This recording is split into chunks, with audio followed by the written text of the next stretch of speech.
అందరూ నమస్తే. ఆల్మోస్ట్ కరువులోకి అడుగు పెట్టినాం, కరువులో ఉన్నాం.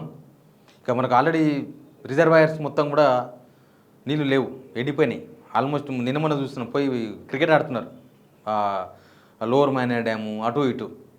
కానీ ఒక దగ్గర మాత్రం ఫుల్ నీళ్ళు ఉన్నాయి మన తెలంగాణలో. నీళ్ళు ఏడలేవు.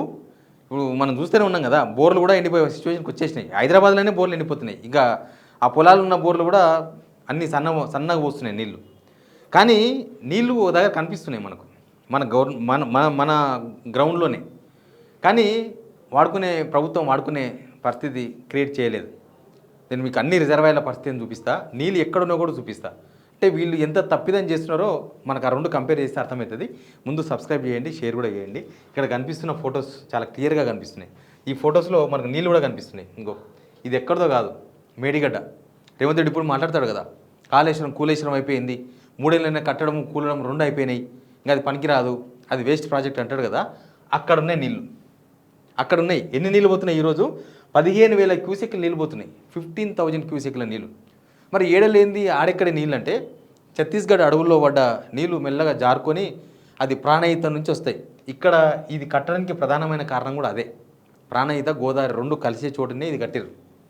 పైకి గోదావరిలో నీళ్ళు రావాలంటే మహారాష్ట్రలో వాన పడాలి, మన పైన క్యాచ్మెంట్ ఏరియా. మన తెలంగాణలో వాన పడితే రావు, అక్కడ పడాలి వాన. మన తెలంగాణలో కూడా ఇప్పుడు అక్కడక్కడ పడుతుంది, కానీ ఆల్మోస్ట్ ఒక 60% మండలాల్లో కరువు వాతావరణం వచ్చేసింది. అంటే సరిపోని వాన పడలేదు. చూస్తున్నాం కదా మనం, రైతులందరూ ఇత్తనాలు రెడీ చేసుకొని కూర్చున్నారు, వాన లేదు. తర్వాత మనకు కృష్ణా నీళ్ళు, ఇక్కడ కృష్ణా నదీ పరివాహక ప్రాంతంలో ప్రాజెక్ట్ నిండాలంటే కర్ణాటకలో వానలు పడాలి. కర్ణాటకలో వాన లేదు, మహారాష్ట్రలో వాన లేదు. ఛత్తీస్గఢ్ కొద్దిగా బాగా అటవీ ప్రాంతం ఉంటుంది. అక్కడ మనకు ఛత్తీస్గఢ్లో బాగా అటవీ ప్రాంతం ఉంటుంది. అక్కడ కొంత వర్షాలు పడ్డాయి. అడవిలో పడ్డ వర్షం ఎక్కడ పోతుంది? హైదరాబాద్లో పడే వర్షం ఎడిపోతుంది అంటే మూసీలో పోతుంది. ఆ మూసీ నుంచి పడి ఎక్కడో పోతుంది. కానీ ఆ అడవులో పడే వాన ఖచ్చితంగా భూమి సింక్ అవుతాయి నీళ్ళు. అడవులు, చెట్లు, అక్కడ ఇక్కడ కొండలు కోనలు ఉంటాయి కదా, అక్కడి నుంచి నీళ్ళు మెల్లగా జారుకొని కాలువల ద్వారా, పిల్ల కాలువలతో వచ్చి డైరెక్ట్గా ఇక్కడికి వస్తాయి. ఇప్పుడు మేడిగడ్డ తప్పు, అసలు ఇక్కడ కట్టడమే తప్పు, దీన్ని ఎక్కడో కట్టాలనుకున్న వాళ్ళకు ఇది ఒక సమాధానం. ప్రకృతి చాలా సమాధానాలు చెప్తుంది. ఇది ఒకటే కాదు, ఇంకా ముందు మనకు చాలా చెప్పేటివి ఉన్నాయి, అది చెప్పే వాళ్ళకి చెప్తుంది. ఇప్పుడు ఇన్ని నీళ్ళు ఉన్నాయి. మనకు పాట ఉంది, తెలంగాణ ఉద్యమ కాలంలో పాట, తలాపున పారుతుంది గోదావరి, మా చేను మా చిలక ఎడారి. సేమ్ ఇదే సిచ్యువేషన్. ఇప్పుడు మన చేను చిలక ఎడారి అయిపోతున్నాయి నీళ్లు లేక. రిజర్వాయర్ ప్రభుత్వమే చెప్తుంది కదా, నేను రిజర్వాయర్లో ఎట్లున్నా కూడా చూపిస్తా, ఏ రిజర్వాయర్ నీళ్ళు కూడా చూపిస్తా. నీళ్ళు లేవు, మీరు వరి వేయకండి, మీరు పత్తి వేసుకోండి, మీరు మక్కలు వేసుకోండి, మీరు ఇంకోటి వేసుకోండి, జొన్నలు వేసుకోండి అని చెప్తుంది ప్రభుత్వం. కానీ ఉన్న నీళ్ళు వాడుకోనికి ఏమైంది? వరి వేస్తారా అయ్యారా తర్వాత విషయం. కానీ రేపు భూగర్భ జలాలు ఎండిపోయి బోర్లు కూడా నీళ్ళు పోయలేని సిచ్యువేషన్కి వస్తాం. మళ్ళీ నేను హైదరాబాద్లో సిచ్యువేషన్ చెప్తా. హైదరాబాద్లో యాక్చువల్ ఎండాకాలం చాలా కష్టం ఉంటుంది. ఈ జూన్ అయిపోయి మనం జూలైకి వచ్చేసినాం అంటే ఆల్మోస్ట్ చాలా నీళ్ళు భూగర్భ జలాలు పెరిగిపోతాయి. మనకు జూన్లోనే వర్షం స్టార్ట్ అవుతుంది, మృగశిర కార్తీ నుంచే వర్షం స్టార్ట్ అవుతుంది. కానీ ఈసారి వల్లేదు. ఊర్లో కూడా సేమ్ అట్లాంటి సిచ్యువేషనే ఉంటుంది. ఒక అరగంటకు ఒక మడి పారే దగ్గర ఇప్పుడు గంట వేసినా కూడా పారదు, అట్లాంటి సిచ్యువేషన్ ఉంటుంది. ఇప్పుడు ఈ నీళ్ళని చూస్తుంటే అరే ఉత్తగా పోతున్నాయి కదా నీళ్ళు, ఇవన్నీ ఎడిగిపోతాయి, పోయి గోదావరిలో కలుస్తాయి, ఏపీకి పోతాయి. ఇప్పుడు రేవంత్ రెడ్డి ప్లాన్ ఇదేనా? ఏమి మన నీళ్ళు మన దగ్గర నుంచి పోతున్నాయి, మన చేను చెలక అంతా ఎడారిలాగా అయిపోతున్నాయి, పంటలు వేసుకునే పరిస్థితి లేకుండా పోతుంది, మన బోర్లు ఎండిపోయే సిచ్యువేషన్ వచ్చింది, బావుల్లో నీళ్లు లేవు, తాగునీళ్ళు కూడా చాలా ఇబ్బంది వచ్చే వాతావరణం కనబడుతుంది ఆల్రెడీ. అట్లాంటి సిచ్యువేషనే ఉంది. మున్సిపల్ జిహెచ్ఎంసీ ఇక్కడ హైదరాబాదు లేకపోతే వేరే ఊర్లలో మున్సిపల్ ఆ నీళ్ళు కూడా ఇంతకుముందు అంత రెగ్యులర్గా రోజు తప్పించి రోజు వచ్చే పరిస్థితి లేదు, 2 రోజులకు ఒకసారి 3. ఇప్పుడు కూడా రోజుకు దాదాపు 30,000 40,000 వాటర్ ట్యాంకులు బుక్ అవుతున్నాయి హైదరాబాద్లో. ఎండాకాలం ఉండాల్సిన డిమాండ్ ఉంది ఇప్పుడు ఇక్కడ. నేను ఒకసారి అసలు ఏ రిజర్వాయర్లో ఎన్ని నీళ్ళు ఉన్నాయి అనేది చూపిస్తా, చూడండి ఒకసారి. ఇది కృష్ణా బేసిన్ అంటే ఇటు మన కర్ణాటకలో వాన పడితే వచ్చేది. ఆల్మట్టి 129 టీఎంసీల సామర్థ్యం ఉంటే 21 ఉన్నాయంట.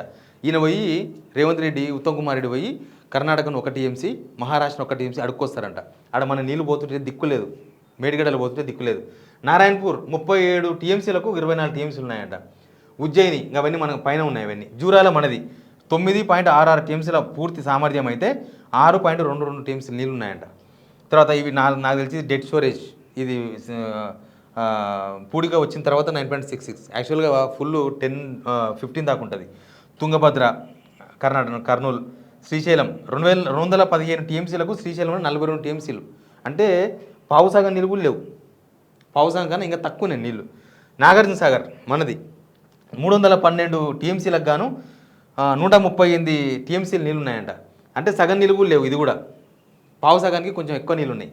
అదే గోదావరి బేసిన్కి వచ్చే వరకు సింగూరు 4 టీఎంసీలు నీళ్ళు ఉన్నాయి 30 టీఎంసీలు నీళ్ళకి. నిజాం సాగర్ 17 టీఎంసీలు ఉండాల్సింది 6.65. నిజాం సాగర్లో పావుసాగానికి కొంచెం ఎక్కువ నీళ్ళు ఉన్నాయి. శ్రీరామ్ సాగర్ 80 టీఎంసీలకు 15 టీఎంసీలు ఉన్నాయి. అవి డెడ్ స్టోరేజ్, అవి నీళ్ళు వాడుకుంటే కూడా రాదు, అవి ఇంకంతే లాస్ట్. మిడ్మానేరు మొన్ననే అనుకుంటా గంగుల కమలాకర్ పోయి మిడ్మానేరులో క్రికెట్ ఆడుతుండ్రు, అందరు తీసుకొని పోయి 27.55 టీఎంసీలు నీళ్ళు ఫుల్ బ్యారేజ్ ఫుల్ లెవెల్ అయితే, ఫుల్ ట్యాంక్ లెవెల్ అయితే 7.42 అంట. 7 జస్ట్ పావు సగం నీళ్ళు ఉన్నాయి. తర్వాత లోయర్ మైనర్లో 24 టీఎంసీలకు 5 అన్ని పావు సగమే ఉన్నాయి. అబ్బా, ఆల్మోస్ట్ మన దగ్గర ఉన్న రిజర్వాయర్లు మొత్తం కూడా డెడ్ స్టోరేజ్, ఎక్కడ నీళ్ళు లేవు, గేట్లు ఎత్తినా నీళ్ళు రావు.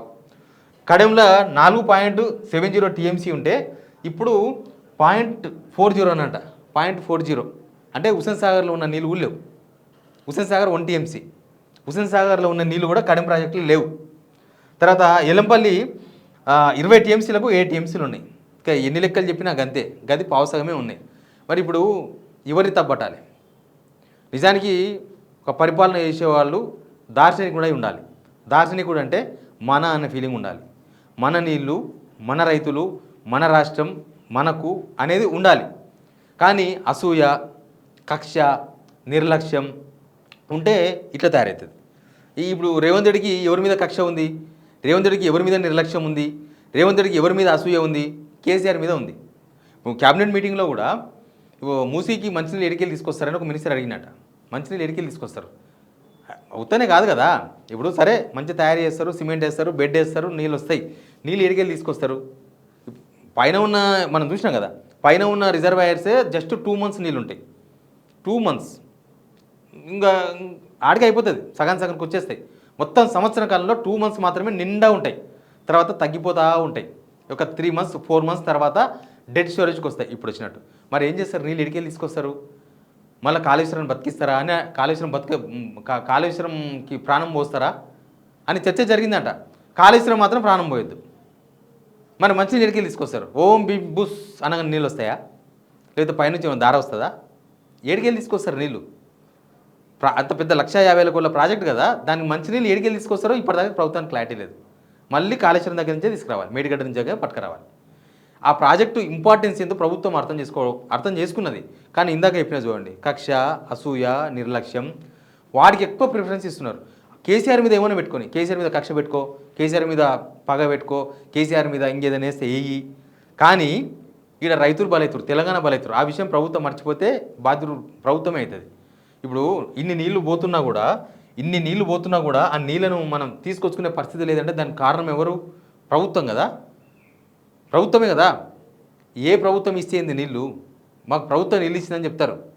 అంతేగాని ఆయన కేసీఆర్ మీద కక్షతోన, కేసీఆర్ కట్టిన ప్రాజెక్టు ఇది కూలిపోయిందని చెప్పినాం కదా, దీనికి మళ్ళీ ప్రాణం పోస్తే ఇప్పుడు ఆ మాటలను తప్పు అయిపోతాయి కదా, మళ్ళీ బీఆర్ఎస్ వాళ్ళు చూసినావా కాళేశ్వరం వాడుకున్నారా అంటారని దేని మీద వాళ్ళకి ఏమో చేసినట్ట ఎవరో అట్టే ఉన్నది. ఇది వాళ్ళు ఎవరో అంటారని, లేకపోతే అదేదో ఆయనకు పేరు వస్తుందని మొత్తం ఎండబెట్టేసి తెలంగాణ మొత్తాన్ని నీళ్లు పోతున్నాయి కళ్ళ ముందల.